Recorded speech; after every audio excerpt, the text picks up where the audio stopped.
Hi, I'm Thembi. And I'm Jonathan. And today on How to Learn, we're going to discuss what impact does your environment have on your learning?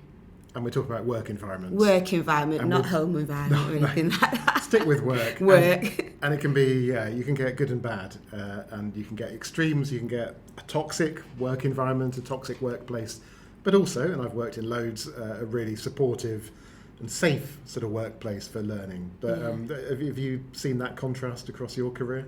Yeah. I've experienced both, actually. I've experienced like a working environment where this was years ago, but our director was very encouraging of people learning and really provided a lot of opportunities. It was also like, I want to say, safe space for you to challenge, to speak up.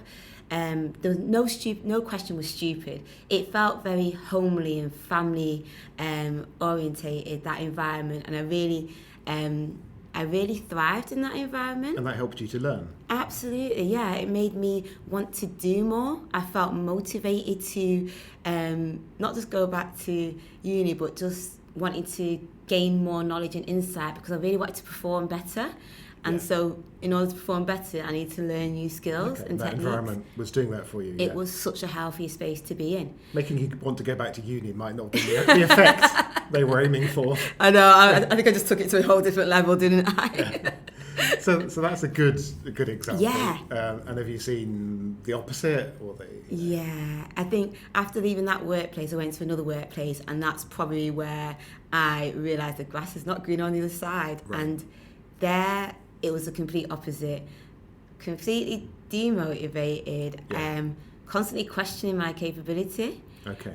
You didn't even need somebody else to question your capability. You were doing it to yourself. I was doing it to myself because of the behaviours that were being displayed, and how, I guess, leaders or even colleagues were acting. So leaders were acting in a certain way that colleagues thought this is how we have to behave in this environment. Yeah. And it led me to like really being stressed out, burnout, completely unmotivated to do anything. And I'm a learner. I just felt mentally drained to do anything. But you can't learn when you're stressed, burnt out, demotivated, and all the rest of it, can you? And that's an interesting thing about a leader, and then impacting other people who start to act the same way. I mean, I've seen many good learning environments. I've certainly been in at least one toxic workplace, and it wasn't just me that was experiencing it that way, where I sort of felt myself physically shrinking back in the workplace, in the sense of meetings. I no longer wanted to sit on the front row or sit at the main table.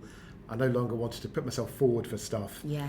I could just feel myself stopping to, I wasn't volunteering, I wasn't promoting myself or taking opportunities, and shrinking is the best way I can put it. Yeah, and that impacts on your confidence as well, doesn't it? Totally, it becomes a vicious circle, and then so that the impact of your work environment in terms of that culture is really important, isn't it? And it is. And that phrase, psychological safety. Psychological safety, we love that. Amy Edmondson. It's the creator. She's the creator of it, professional leadership and management. And you think about psychological safety versus toxic environment, and I think, what do you think one of the key things about psychological safety is? So I think there's a number of, in terms of learning, really it's about, can you ask questions? Do you feel, and you mentioned this before, can you ask questions without the fear of looking silly or incompetent? Yeah. Can you admit mistakes and discuss them? Can other people admit mistakes and discuss them? Because that's how you're learning, and that's how an organisation learns, through trial and error, lessons learned, all the rest of it. And if you don't feel safe, then you're not doing that. Sharing incomplete ideas, asking for feedback. Yes. If you're sort of scared on some level of what feedback you might get or the attitude that's going to be with it, you're not going to ask for feedback, and you're not going to learn. No. And like I was saying, you stop putting yourself forward. So, I mean, there's a whole list of things, isn't there? And I'm sure people can identify with them. And the reverse, I guess, as we were saying, in a positive workplace. Yeah, definitely. And I think from a positive workplace stance, trust. I think trust is one of the key things in creating a safe environment in the workplace. And then you can all learn. Yeah, exactly. It's all about learning. All about learning. So we might talk about toxic cultures in more detail another time, but that I think is really interesting, sort of overview of psychological safety versus, the dead opposite, toxic workplaces. And if you want to learn, find yourself a positive work environment. Positive work environment. And check your psychological safety. And if you haven't got it, you're probably not learning. Maybe time to reassess. Yes. Where you are. Abort. Get out.